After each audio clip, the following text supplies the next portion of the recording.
দর্শক, বাংলাদেশে যুক্তরাষ্ট্রের বিনিয়োগ প্রস্তাব নিয়ে আলোচনার জন্য এখন আমাদের সঙ্গে স্টুডিওতে আছেন বাংলা ইউএস এলএলসির প্রধান পরিচালন কর্মকর্তা ডক্টর মুমতাজুর রহমান দাউদ রে। মিস্টার রে, এ সময়ের বাণিজ্যে আপনাকে স্বাগত। ধন্যবাদ। আমরা প্রতিবেদনটি দেখছিলাম, যেমন বলতে গেলে গত 8 মাসে কি এমন বাংলাদেশে পরিবর্তন আসলো যার ফলে আপনারা এতটা ইনভেস্ট বাংলাদেশে করছেন? দেখেন, আমরা এখানে আসার আগে আমাদের কিছু রিসার্চ টিম এসেছিল। তারা এসে চেক করেছে আগে বিফোর 5th of August আর আফটার 5th of August যে চেঞ্জটা মনে করেন অফিসিয়াল ডকুমেন্টস সব কিছু করার জন্য যে প্রসেসিংটা আগে ছিল, যেরকম আমি একটা বলি, আমাদের যেরকম আপনার ট্রেড লাইসেন্স করতে যে সময়টা নাই আর যেটা এটা ইম্পসিবল আমাদের জন্য ট্রেড লাইসেন্স করা 5 মিনিটের ব্যাপার।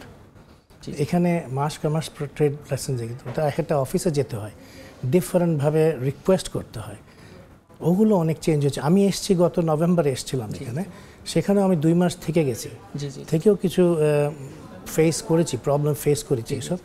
তারপরে আমি বিডাতে গেছি, বিডার সাথে আমার আলাপ হয়ে যায়, বিডার মেম্বার আজিজ সাহেবের সাথে আমার কথা হয়েছে, আরও কিছু ডিরেক্টরদের সাথে কথা হয়েছে।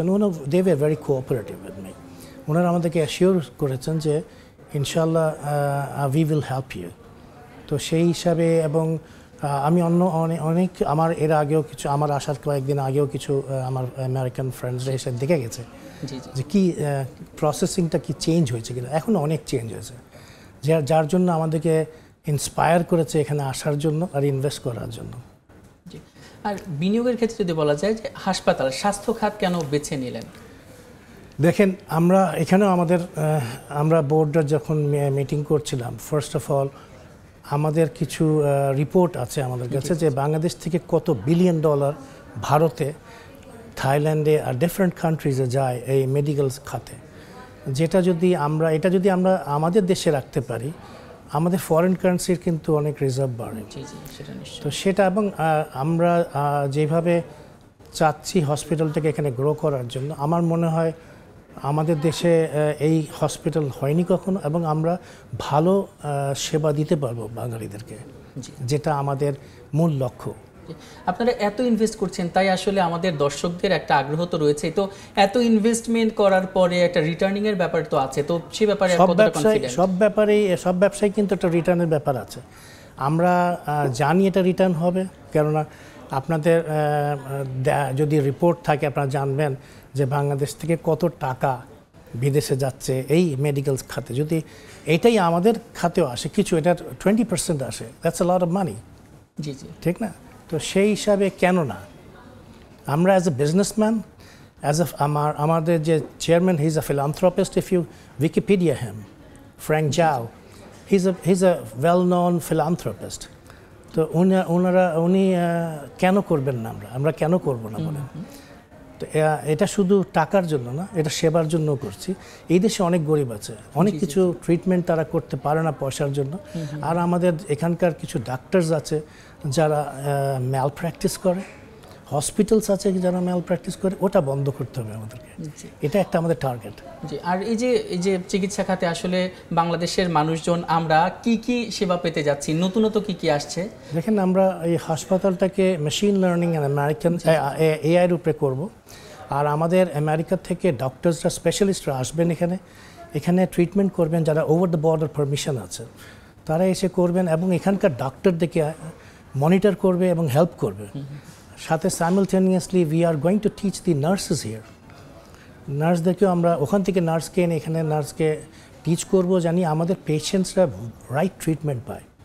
আমাদের এখানে নার্সরা আছে, খুব ভালো নার্স আছে, কিন্তু কিছু কারণে তারা তাদের যে এক্সপিরিয়েন্সটা প্রকাশ করতে পারে না। আর এর আগে দেখেছি বাংলাদেশ না, ইন্দোনেশিয়া এবং মালয়েশিয়াতে আপনাদের দেখা যাচ্ছে প্রজেক্ট আপনারা করতে চেয়েছিলেন। তো কেন বাংলাদেশে আসলেন? আর বাংলাদেশে দেখা যায় আপনারা শুধুমাত্র নার্সদের ট্রেনিং করে অন্যান্য দেশে আপনি যেতে বলেছেন যে এরকম একটা ট্রেনিং এর ব্যবস্থা করা হবে, তো সেখানে কর্মসংস্থানের একটা সুযোগ তৈরি হচ্ছে। তো বাংলাদেশে কেন আপনার মনে হলো যে করা উচিত? কেন না? আমি বিং এ বাংলাদেশি বাই বোন, আমি যদি আমার দেশের জন্য না করি তো কে করবে? জি, সেটা তো নিশ্চয়ই। আমরা যখন ফার্স্টে ইন্দোনেশিয়া আর মালয়েশিয়া নিয়ে আলাপ হয়েছিল আমাদের, তখন আমি আমার চেয়ারম্যানকে বলি যে না, if you want me to invest money then I would go to Bangladesh, যেটা আমার মায়ের দেশ, বাপের দেশ, আমার দেশ, আমি ওখানে যাব। আরেকটা দেশে আমি যাব না। তুমিও ওখানকার সিটিজেন না, আমিও ওখানকার সিটিজেন না। আমি অ্যাকচুয়ালি বাংলা পারি এবং বাঙালিদের সাথে মিশতে পারবো। আমি একটা রিক্সা উঠতে গেলে বা হেঁটে গেলেও আমার কোনো অসুবিধা হবে না। তো আমি চলাফেরা করে চলে যেতে পারবো।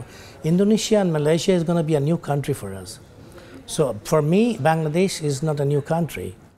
আমি কেন এখানে করব না? আর আমাদের এখানকার নার্সদেরকে আমরা এখানে ট্রেনিং করাবো। আমাদের একটা নার্সিং ইনস্টিটিউট করতে চাচ্ছি আমরা, যেটা 4 বছরের একটা কোর্স থাকবে। 4 বছরের কোর্সে আমাদের আমেরিকা থেকে নার্সরা আসবেন, ওদেরকে ট্রেন করবেন, করে তারপরে আমরা যখন ওরা গ্র্যাজুয়েট হবে তাদেরকে আমরা ইউরোপ, আমেরিকা, কানাডা, অস্ট্রেলিয়া, নিউজিল্যান্ডে নিয়ে যাব। এখন আপনি জানেন কি না জানি না, পৃথিবীতে নার্সদের অভাব অনেক বেশি হয়ে গেছে। তো এই নার্সরাই কিন্তু আমাদের দেশে অনেক ফরেন কারেন্সি আনবে। জি জি জি।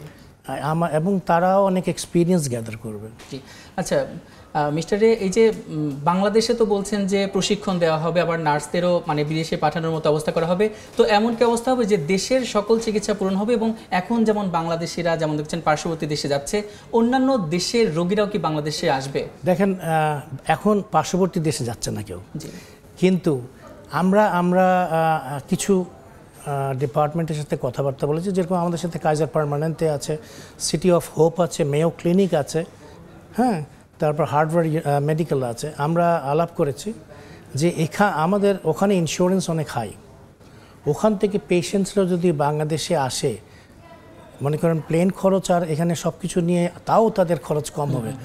তারা যদি সেম ট্রিট পায় কেন আসবে না? তাদেরও পয়সা বাঁচে, আমরাও ফরেন কারেন্সি পাই। জি, এখন আপনাদের আরেকটা প্রজেক্ট সম্পর্কে কথা বলে, আপনারা আমাদের কৃষিতেও অবদান রাখতে যাচ্ছেন কিছু, তো কিভাবে অবদান রাখছেন কৃষিতে, আর কি কি চেঞ্জেস আসবে এর ফলে আপনার মনে হয়? দেখেন, আমরা যে সারটা উৎপাদন করতে যাচ্ছি সেটা যে টেকনোলজিতে করব, এটা অ্যাডভান্স, ভেরি অ্যাডভান্স টেকনোলজি। আর এটার প্রোডাকশন রেট হবে 4 times higher than the regular fertilizer, আর চিপার হবে। আর আমাদের মতে, দেখেন আমরা এখানে চায়নাতে আর মালয়েশিয়াতে টেস্ট করেছি, রিপোর্ট আমরা ভালো পেয়েছি। আমার সাথে কিছু স্যাম্পল নিয়ে এসেছি। আমি ইনশাআল্লাহ এগ্রিকালচার মিনিস্ট্রির সাথে কথা বলবো।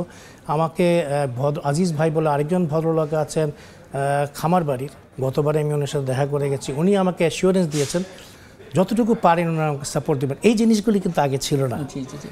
আর আরেকটা ব্যাপারে বলতে চাই, এই সারের দামটা কেমন হবে, যে বাংলাদেশের মানে কৃষকরা এটা এফোর্ড করতে পারবেন কিনা?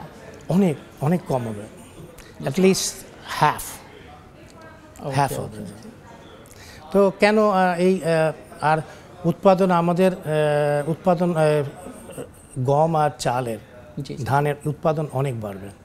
আপনারাই দেখবেন, আমরা তো চাচ্ছি বাংলাদেশ গভর্নমেন্টকে 50 টন ফ্রি দেওয়ার জন্য।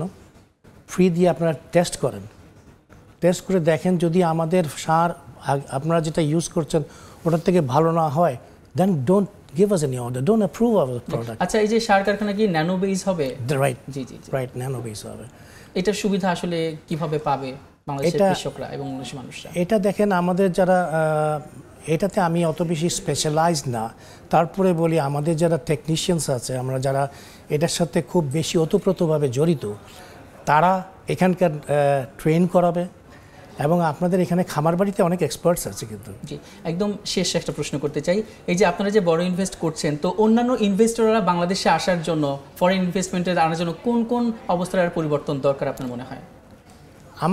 আমাদের অ্যাকচুয়ালি মেন যেটা ছিল মেডিকেল খুব বেশি ইম্পর্টেন্ট ছিল, আর এগ্রিকালচার অনেক ইম্পর্টেন্ট। তারপরে আমরা আইটি সেক্টর আরও অনেক কিছু ইমপ্রুভমেন্ট আছে। আমরা যদি দরকার হয়, আমরা প্ল্যান আছে আমাদের ইন ফিউচার ইনশাআল্লাহ we will have a university in the name of hope university, এবং আপনাদের দোয়া এবং কোঅপারেশন থাকলে নিশ্চয়ই করতে হবে। অবশ্যই আপনারা আমাদের এখানে ইনভেস্ট করবেন এবং বাংলাদেশ আরও চিকিৎসা খাতে এবং কৃষি খাতে আরও বেশি উন্নতি করবে এবং আরও বেশি ফরেন ইনভেস্টর বাংলাদেশে আসবে এবং সমৃদ্ধি হবে, এই কামনা করে আজকের মতো থ্যাংক ইউ। আমরা এতক্ষণ আলোচনা করছিলাম যুক্তরাষ্ট্রের বাংলাদেশে বিনিয়োগের বিষয়, এবং সেজন্য আমাদের সঙ্গে স্টুডিওতে এসে কথা বলছিলেন ডক্টর রে।